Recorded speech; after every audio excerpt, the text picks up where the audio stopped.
Tani do të flasim për aksidentet në komunikacion. Bilanci i aksidenteve në territorin e komunës së Gostivarit për muajin janar tregon se brenda kësaj periudhe janë evidentuar 19 raste.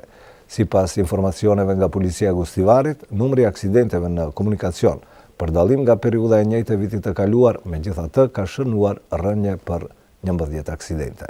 Thuajse çdo të tretën ditë në regionin e Gostivarit shkaktohet nga një incident trafiku. Kështu flasin shifrat nga bilanci i aksidenteve në territorin e komunës së Gostivarit për muajin janar. Sipas informacioneve nga Policia e Gostivarit, numri i aksidenteve në komunikacion për dallim nga periudha e njëjtë të vitit të kaluar, megjithatë ka shënuar rënje për 11 aksidente.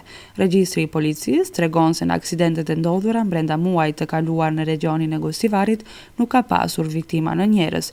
Vetëm në 2 aksidente ka pasur lëndime të lehta trupore, ndërsa në 17 të tjera janë regjistruar vetëm dëme materiale, të cilat llogariten afër 1 milion denar. Evidencat e policisë flasin se arsyeja kryesore e shkaktimit të aksidenteve paraqitet shpejtësia e papërshtatur me kushtet dhe rregullat e përcaktuara. Brenda kësaj periudhe, policia gjithashtu ka ndërmarrë disa aksione rutinë.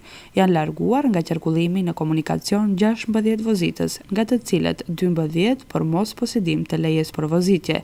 Në 3 raste, drejtuesit e automjeteve kanë qenë fillestar dhe nuk kanë plotësuar kriteret e parapara ligjore, ndërsa tek një rast, shoferi është ulur para timonit në ndikimin e alkoolit.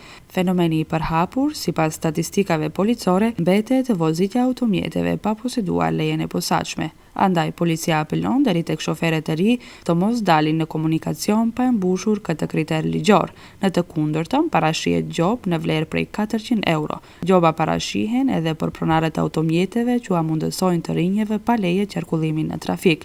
Apeli vlen edhe për shoferët e ri fillestar. Sipas ligjit, atyre u kufizohet periudha kohore e drejtimit të automjetit, sikurse edhe relacionet rrugore, si dhe prezenca e domosdoshme e një personi që posedon leje dhe më të moshuar se ato.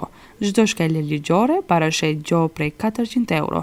Për drejtuesit automjeteve që ulën para timonit të automjetit në ndikimin e alkoolit, gjobat kapin vlerën nga 250 deri në 400 euro, varësisht nga niveli i dehjes.